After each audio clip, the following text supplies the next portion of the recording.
hopefully useful information about science, technology, products and services that you can use in your business to make your life easier. Today's question is actually something, and this is Dan. Dan has an opposite view of this, but I'm not an opposite view. I just have questions. Okay, we'll answer your questions, everybody. So this is a question I get a lot from my customers, especially now that everybody's gone home. The question, frankly, to paraphrase it, is why does the Wi-Fi on my ISP's modem suck so bad? And the reason the answer to that question is the answer is actually pretty simple. Your ISP has only one job: bring you bandwidth. That's it. Which they do very, very well. They have an entire giant national infrastructure designed to do just that. Their modems are designed to deliver bandwidth to your home or office. Wi-Fi, firewalls, antivirus on the edge, any of that other stuff is all marketing.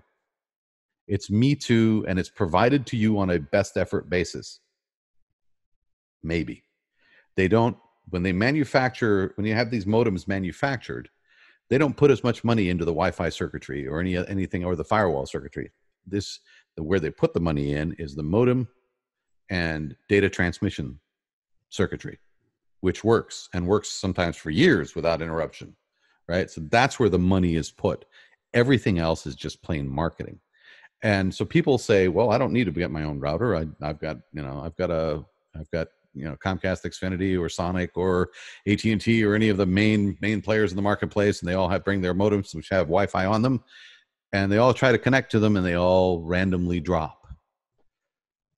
And whenever I get this question, my response to them is simply go out and buy $100, $150, even a low-end Linksys router will far outperform the ISP's modem in terms of network security and Wi-Fi stability, because that's what they're designed to do. Right? So you use the modem for what it is designed to do, and then you use the Linksys router for what it is designed to do. Would buying a wireless access point be just as effective? Might be, but then you're still, this is a philosophical thing. If you're going to go to the trouble of spending money on a wireless access point, just buy yourself a router. Yeah, I've seen the WAPs are actually just as expensive, if not more expensive. Exactly. So I'm like, just buy the bloody router, and then you have your own network, right? You basically then create the bubble that is yours. If you're using Comcast now and you want to go to AT&T later, unplug one, plug the other in, and keep moving, right? You don't have to re-IP all your machines and your printers, and it's disruptive when you use the ISP's modem for the hub of your network. Now, many of these ISPs do use companies like Netgear and various other manufacturers. Yep, they're OEM. So why are they inferior when the ISP is buying them versus when the public is buying them? The ISP is having Netgear and Linksys and other manufacturers manufacture those on an OEM basis based on a specific design.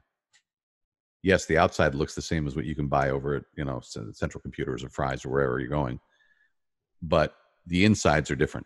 The insides are designed to the specifications of the ISP, right? Okay, so they're OEMs, and so they're, by definition, they're going to have quality issues in certain areas because the ISP wanted to focus their money on some other part. And they're trying to make that unit as cheap as possible. Absolutely, yeah. So I mean, if you've got 100 million households to deploy to, right? Right. If you've got 100 million households to deploy to, you got to do it as cheap as humanly possible. And whenever you go cheap, something has to suffer. Right. So they put their money in the data transmission and modem connectivity circuitry, which makes total sense. What other benefits would I get with buying my own router? You get full control over your own network. You get your own, you can get to set up your own wireless networks. You can have a couple of in-house networks, so 2.4 gigahertz, 5 gigahertz, and then even create a guest network. So when people come to your house, you don't have to give them your Wi-Fi password. You can give them the guest password, right? And then they just go out to the outside world. It gives you a level of control and network security that you wouldn't have connecting directly to the ISP's modem. And again, it's not because the ISP is trying to, put you in a bad position or whatever. It's just you have to understand the economics behind what they do and why they do it, right? You need to create your own world and then connect the ISP to it. Right. It's a level of control more than anything else. Okay.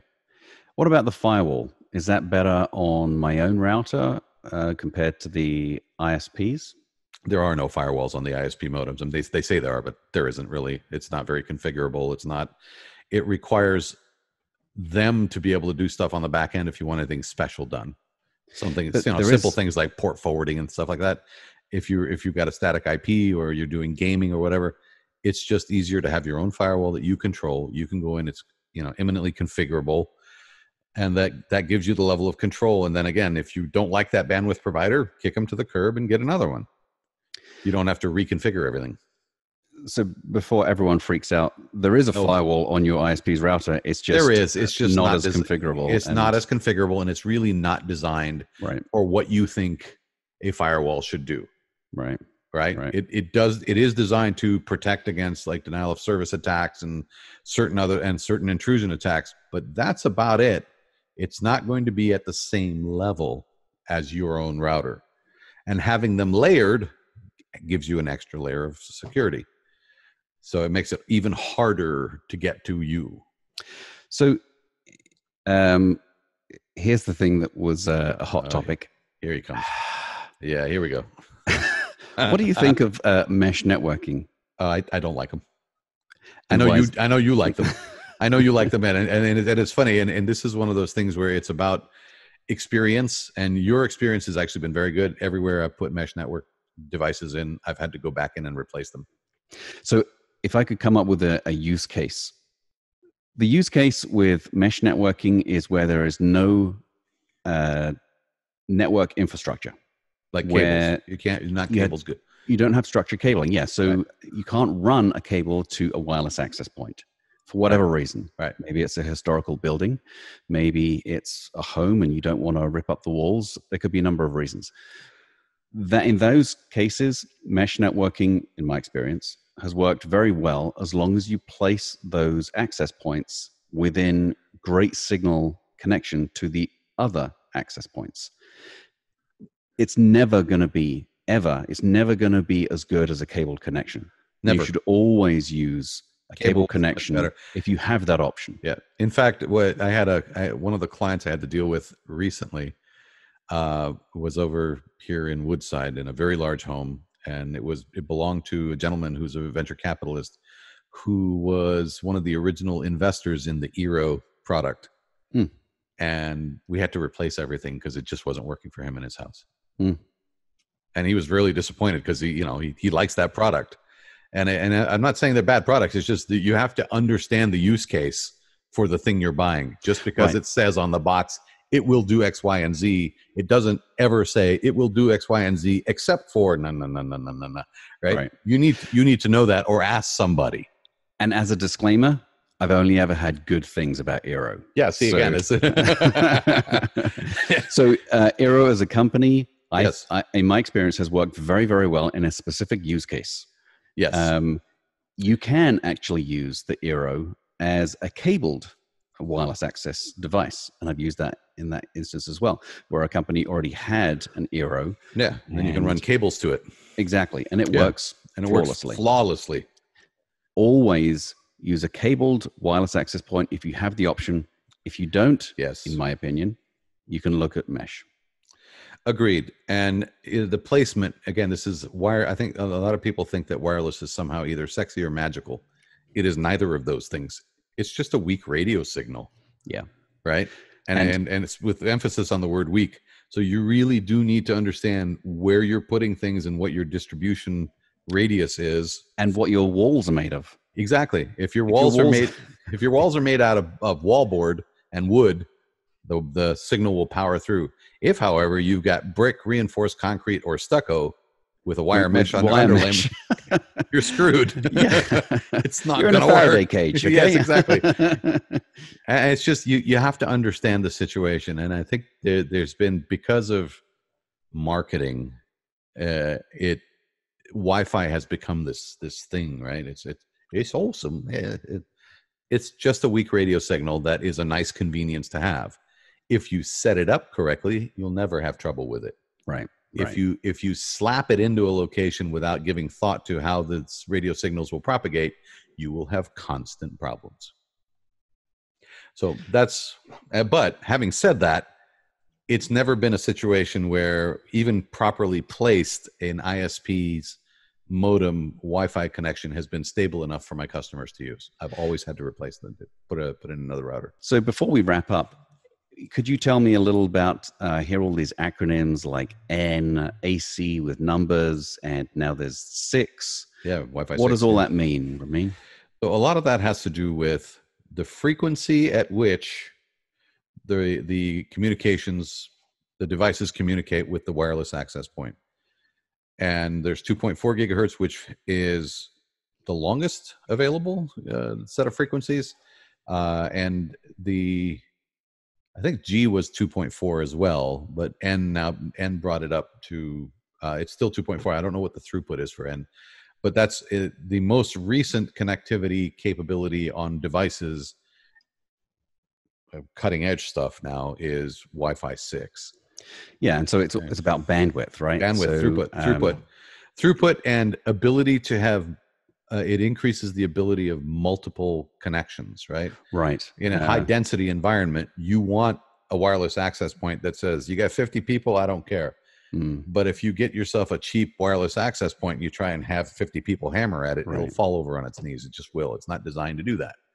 There are a lot of other technologies like MIMO that will allow multiple connections on one computer, so you can increase bandwidth as well. But basically, the end of it, N, AC, and 6, they're all different, like new iterations. It's like Windows 7, Windows 8, Windows 10, and they're newer technology. Each one is improved bandwidth and connectivity capabilities. Yeah, right. And that's wonderful. Again, you have to understand what technology, where you are, what your situation is, and what technology you should deploy there. Not everything works for every location, right? Yeah. For example, although many of them are backwards compatible, if you have a Wi-Fi 6 capable router, but your laptop is AC configured, AC, then you're only ever going to get as fast as AC. And the same with N and so on and so forth. But when you get a new laptop and that has 6 capability, then you will be able to benefit take advantage from the increased bandwidth. Yeah, correct. And the other myth is that if I've got a gig of pipe coming in the house, right, and I get a AC or a Wi-Fi 6 device, I'm going to get a gig of throughput through my device. No, it doesn't work that way. Wi-Fi always runs at a reduced speed. Always, always, always. Yes. So there's also theoretical and also how much interference. Correct. How far away are you from your computer, from the access point? Correct. Yeah. And how much are you moving through the building? And I think there's this notion that somehow it's the same as dragging a cable around with you. It isn't. Right. It's always going to be different. And it's like I said at the beginning, it's neither sexy, right? It's not sexy or magical. It's a simple, weak radio signal that can be used for your convenience if you configure the system correctly. Right. If you do, it'll be a nice thing to have around. It's really nice. Just looking it up because I want to know the exact thing, but Wi-Fi 6, which is also 802.11.ax, just for the nerds out there, has theoretical speed of 10 gigabits a second. So correct. Again, it's going to depend how close you are, the quality of that signal, and so on. But Wi-Fi 6 is hopefully going to keep us up to date and maybe use all of our bandwidth again for a while. Most people just because there is a new technology doesn't mean it. I mean, it took forever for there to be devices all around the world that were G compatible. Oh yeah. Never mind N, right? Yeah. And then we're just now, everybody has N and AC capable, and now Wi-Fi 6 has come out. There is going to be this time lag. But regardless of what technology you're using, there are some basic rules for setting up a Wi-Fi system in your home or your office. As long as you follow the rules, the technology is more of a capability than anything else. But if you don't follow the rules, you're always going to have trouble. Yep. So the basics, do the basics right. And if you want guidance on what those basics should be, let us know in the comments below. We will help you. It's what we do. It's who we are. What? And thank you very much. Thank you very much. Thank you. Thank you very much. Thank you. So that's it. That's all the news that's fit to print regarding this subject. And we shall see you on the next Two Blokes and a Mic episode. Until then, have a wonderful week. We shall see you soon. Bye now. Bye.